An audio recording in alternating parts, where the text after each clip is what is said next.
Now, I have looked to make sure that these slats are the same size, okay? What do the slats do? They help you so you don't roll the clay out too thin. Very good.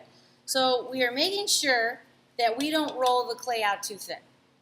Here's my clay. The rolling pin is the train. The slats are the tracks. I got that from Mrs. Andes. It's a great analogy. So while I'm rolling, I want to keep the rolling pin on the tracks. If I have them laying on the table and I'm rolling it out and the rolling pin is not touching the slats, it's not preventing me from over-thinning the clay, is it? No, they're worthless, right? But if I keep them under the rolling pin itself, it works. And you don't even need handles. You just roll it like this. Now, the direction I roll is the direction it will grow. So now I see it's expanding in this direction, and what I'm going to do is I'm going to flip it over so that I can see the other side and smooth that out. And I'm going to turn it, okay?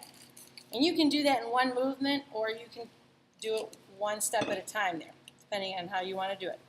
Now I'm going to continue to roll so that it'll grow in this direction, okay? This is a much better size for a chip dip bowl, correct?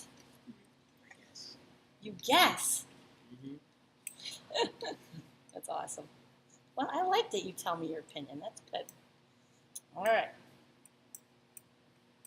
Now, if I want to smooth this more, I'm going to grab a rib, and you'll notice that one side is flat and one is rounded, okay?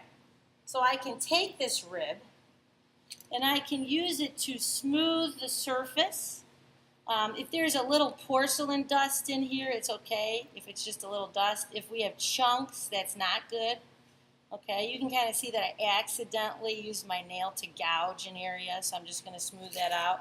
Usually, because I already flipped it when I was rolling it, the back won't be too bad, but I can flip it again and just kind of tweak it. If I was to see an air bubble in this, then what I would do is grab a needle tool, okay?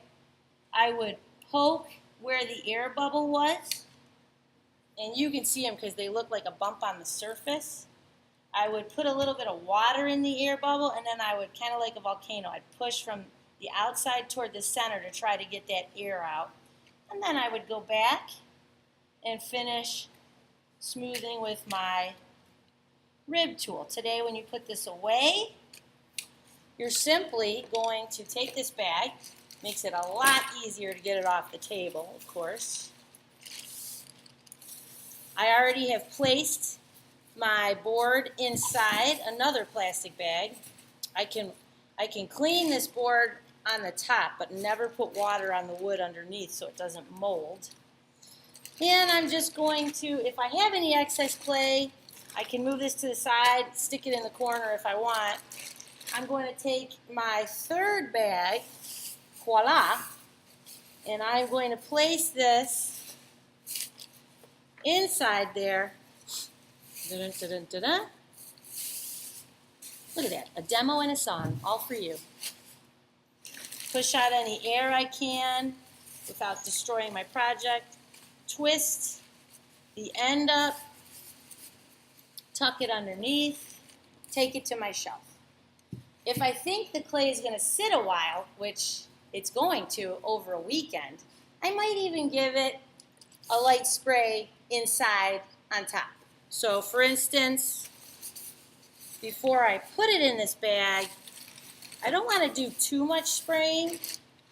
I'm just going to give it a misting. I can spread it out. If I sprayed too much, I can use a sponge to blot some of it up, and then I'll stick it in the bag, twist it, and tuck it. Does anyone have any questions? Great. Thank you very much.